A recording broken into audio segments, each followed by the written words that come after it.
სახალხო დამცველი ლევან იოსელიანი გორში იმყოფებოდა, სადაც ის სოციალურ საცხოვრებელში, ეგრეთ წოდებულ ნარკოლოგიურში მცხოვრებ ადამიანებს შეხვდა. ადგილზე არსებულ მდგომარეობას გაიცნო და ადგილობრივების პრობლემები მოისმინა. როგორც იოსელიანმა ჟურნალისტებთან საუბრისას განაცხადა, სოციალურ საცხოვრისში ადამიანების საცხოვრებლად ღირსების შემლახველი პირობებია. გორის სოციალურ საცხოვრისში არის აბსოლუტურად ღირსების შემლახველი პირობები ადამიანების საცხოვრებლად. შარშანაც იგივე იყო, წელსაც იგივეა, ბევრი არაფერი შეცვლა სიმართლე გითხრათ, რამდენიმე აბაზანა მოაწესრიგეს მართალია, მაგრამ ეს ვერ ცვლის პრინციპულად აქ სიტუაციას. ამ ადამიანების აქ ყოფნა არ შეიძლება, სახელმწიფომ უნდა გაიყვანოს ესენი და გადაიყვანოს ღირსეულ პირობებში. აქ არის 60-ზე მეტი ბავშვი, 80-ზე მეტი ოჯახი.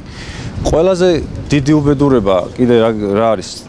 მეტადონის პროგრამა ფუნქციონირებს ამ შენობაში, თქვენ წარმოიდგინეთ, სადაც ბავშვები არიან. ეს ხალხი უკვე წლებია ითხოვს, რომ ეს მაინც გაიტანონ აქედან, ხო, როგორ შეიძლება ეს პროგრამა იყოს არასრულწლოვანებთან ერთად.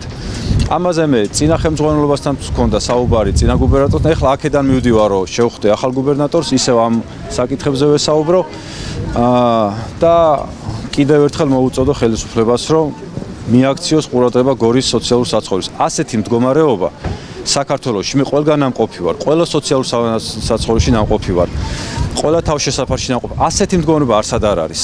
ეს არის კატასტროფა, რაც აქ ხდება.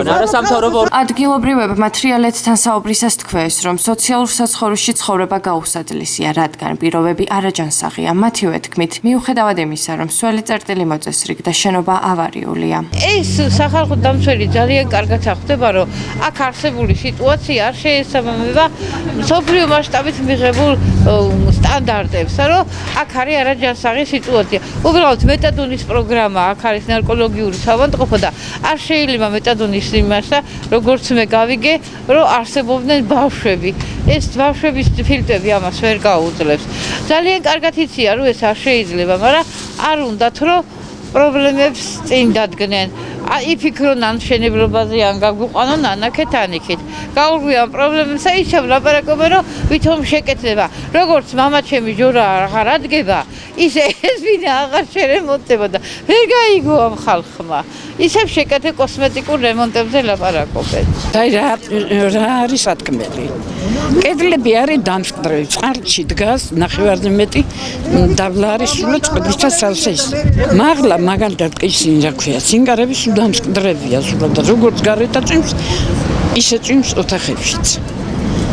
ან ქარი როა, ან შიშდადან გარეთ ცხოვრობ, ესე იგი, ან ეხლა ჩამოგვენგრევა თავზე შენობა ან აკადემიელების ცხოვრობა და სოზარ შუბარმა გადაიყვანა იმის, რომ აქ ცხოვრება ამათი არ შეიძლება. თუ კლიმატი აი ესენი რო აშენეთ, ესენი იყვნენ სულ აქ. თუ კლიმატი ცხოვრება არ შეიძლება, ჩვენი შეიძლება. აქ შემომაგდეს ერთი პატარა ოთახი მაგ, სადაც ცხოვრების არანაირი პირობები არ არის.